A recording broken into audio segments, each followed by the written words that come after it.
ورحمة الله تعالى وبركاته. معكم أستاذ عصام. في هذا الدرس هذا غادي نشوفوا الدالة الخطية والدالة التآلفية. المهم الدرس غيكون فيه إن شاء الله جوج الأجزاء. الجزء الأول غنشوفوا فيه الدالة الخطية، والجزء الثاني غادي نشوفوا فيه بإذن الله الدالة التآلفية.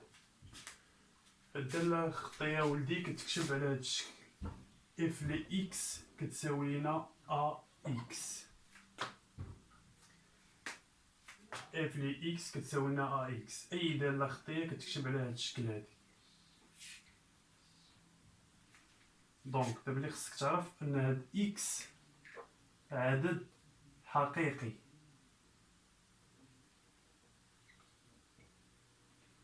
و ا اكس هو صورة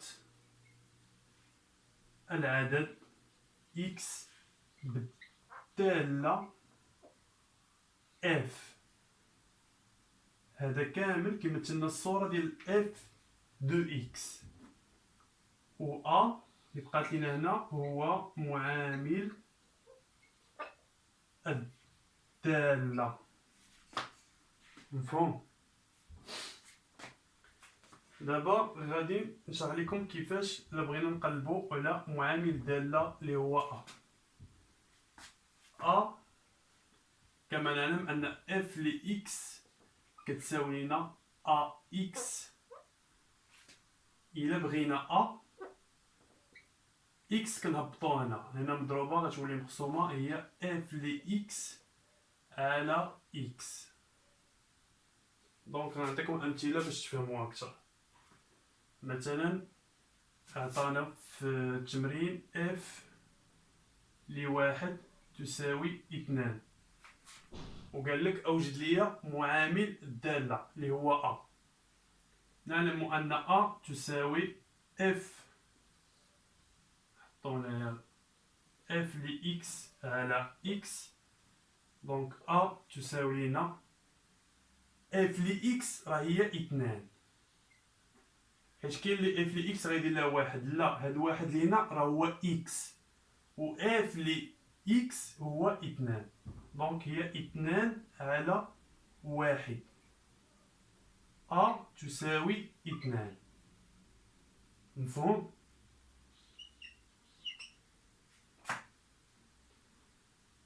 دابا نفترض ان اف ل اكس تساوي 2 اكس. يقدر في التمرين يقول لك احسب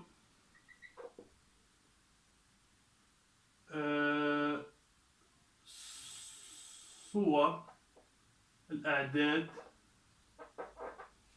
0 و1 و3 مثلا. فاش كيقول لي احسب الصورة، اشنو كندير انايا؟ كنمشي كنشد العدد اللي عطاني كنعوض به اكس. اللي غنبداو باحسب صورة، غنديرو هنا صورة العدد 0. دونك كنشد هاد الصفر هذا وكنعوضو، كنشد اكس كنعوضها بصفر، كنشد صفر كنحطو بلاص اكس. دونك اف ل اكس تساوي 2 اكس، اف ل 0 تساوي 2 في صفر. نعوض هنايا اكس بزيرو، حتى هاد اكس هي خصني نعوضها بزيرو. اشنو كتعطيني؟ اف ل 0 كتساوي لنا 0. واللي بغيتكم تعرفوا هو ان دائما الدالة الخطية اف ل 0 تساوي 0. وفي الرسم ديال المستقيم، الرسم ديال المنحى ديال هاد الدالة دائما تيمر لينا من اصل المعلم. دونك انت ديما ببالكش بالك دالة خطية ولا توصل ان هاد الدالة اللي كيعطيوك انها دالة خطية، فاش تبغي ترسم ديما حط بالك انت راه عندك واحد النقطة. عندنا واحد النقطة أساسية وكيبقى لي نقلب على نقطة ولا جوج نقط باش نرسم المستقيم ديالي. وهادشي غادي نشوفو باش غادي نوصلو للرسم. دابا دونك اف لي 0 تساوي 0. دابا غنحسبو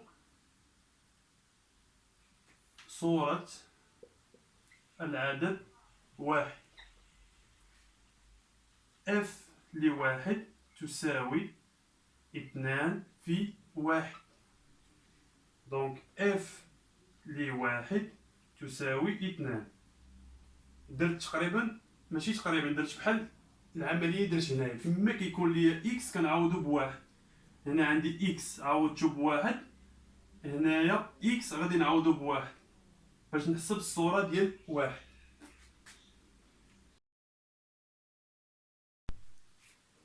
دابا غادي نحسبو صوره العدد 3. يعني فيما عندي اكس غادي نعوضها ب3.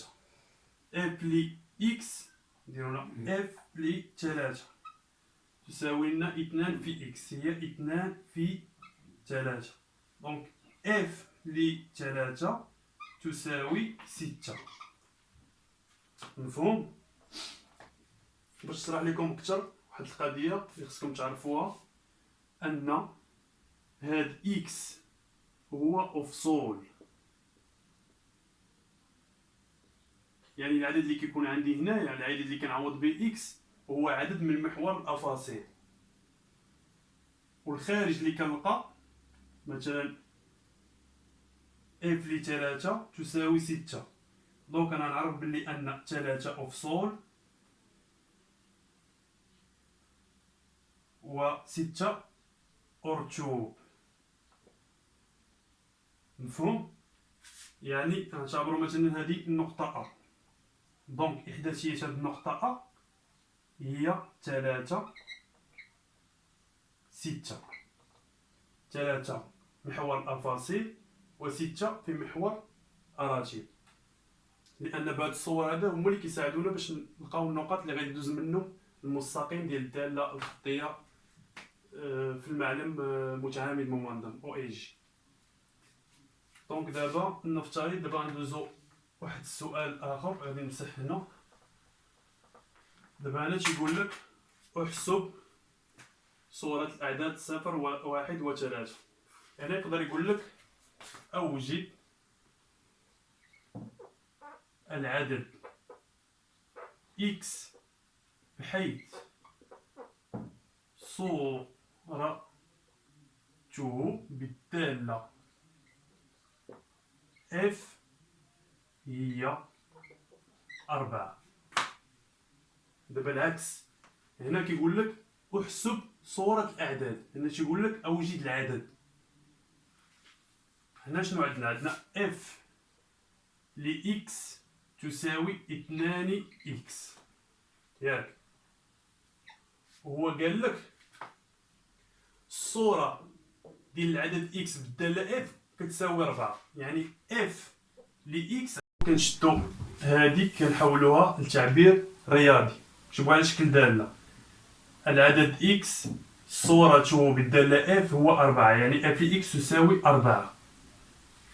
اش كندير؟ كنشد هنا كنعوض f ل x بشحال كتساوي ب4، كتولي ليا 4 تساوي 2x. مفهوم؟ شديت f ل x حيت عندي هنا كتساوي 4، عوضتها ب4. دونك x اش كتساوي؟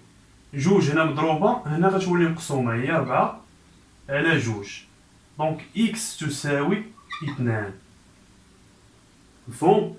ولا بغيت نزيد اني نتيقن من ان الجواب ديالي صحيح، نحسب f ل 2.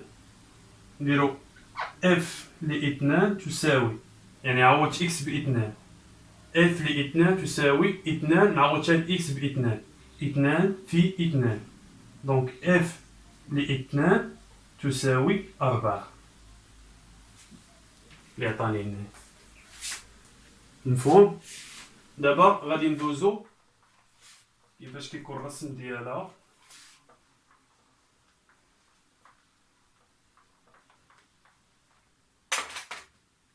مثلا عندي هنا معلم،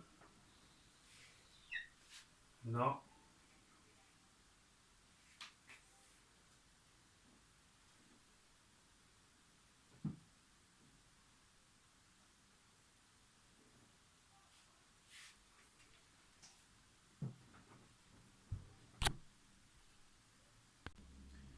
دابا غادي نشوفو التمثيل المبياني ديال الدالة الخطية اف في معلم متعامل او اي جي. دابا عندنا اف لي اكس، هذا كيبان لي غنشدو بحال هكا باش مبغاش دابا غادي نشوفو الرسم ديال الدالة الخطية في معلم متعامل او اي جي. عندنا اف لي اكس نفس الدالة اللي عطيتكم تساوي لنا جوج اكس. دونك إذا بغيت نرسم كيف ما قلت لكم الدالة الخطية خذوها كقاعدة أن الدالة الخطية مستقيم الدالة الخطية كيدوز ديما من المحور أو ديما اف لي صفر. دابا غادي نشوفو تمثيل مبياني ديال الدالة الخطية في معلم متعامل او اي جي. عندنا اف لي اكس كتساوي لنا جوج اكس، هادي خذوها كقاعدة. أي دالة خطية المستقيم ديالها كيمر من أصل المعلم من أو. إلا كانت عندي الدالة الخطية في المستقيم غادي يمر ديما هاد النقطة كتاخدها بحال عندي واحد النقطة كيبقى لي غير نزيد نوجد نقطة أخرى، واللي بغا يوجد جوج ثلاثة باش يرسم المستقيم ديال الدالة الخطية. دونك اف لي زيرو كتساوي لنا جوج في زيرو كتساوي زيرو. اف لي زيرو تساوي زيرو، يعني مثلا ناخدو حدا شي نقطة او تتساوي لينا زيرو زيرو. دابا غادي نوجدو جوج النقط ولا نقطة وحدة باش نقدر نرسم هاد المعلم هذا. مثلا نجي هنا ناخد اكس اف لي اكس، قلنا زيرو عطاتني زيرو. نشوفو مثلا واحد شحال غادي تعطيني.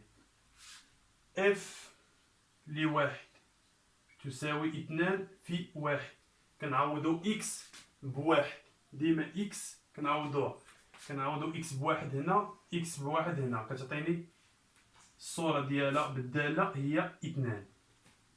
كي اللي قال لي استاذ ناخدو مثلا ناقص جوج، ناخدو ناقص جوج ناقص ثلاثة، خذ العدد اللي بغيتي، غير هي عندك فين تاخد مليون جوج المليون عرف اصلا فكرتي بحال هكا عرف راسك اولدي راه ديما كتبحث على تعقد الحوايج. دونك ناخدو ناقص اثنان، اف لي ناقص اثنان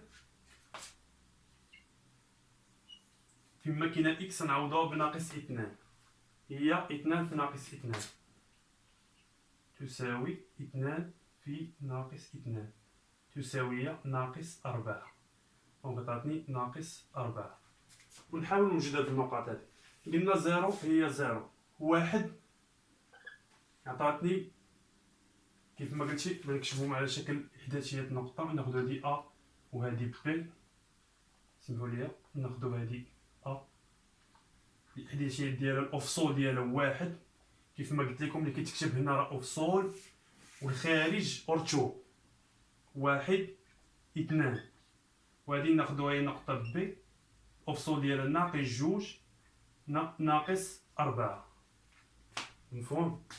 دونك عندنا واحد، ها هي واحد في الأفصول أرتو ديالها اثنان. دونك فها هي النقطة الثانية اللي هي أ وجدتها. والنقطة بي إحداثيات ديالها ناقص اثنان، ها هي ناقص اثنان في الأفاصيل استسمح ناقص اثنان أراتيب ناقص أربعة ناقص أربعة. دونك النقطة ديالها كالتالي، هذه هي النقطة بي. دونك المستقيم ديالي غادي يمر ليا من هنا من نقطة أ من أصل المعلم من نقطة بي. هكذا يكون رسم مستقيم الدالة الخطية. كنظن أنه واضح. وغادي نخدمو تمارين كثيرة فيها جميع تقريبا نقولو جميع الأسئلة اللي تقدر تطيحو فيها، وهكا ما يبقاش عندكم مشكل في الدالة الخطية. دونك هكا كنكونو سالينا الدالة الخطية، وإن شاء الله الجزء الثاني في نطرقو الدالة التآلفية.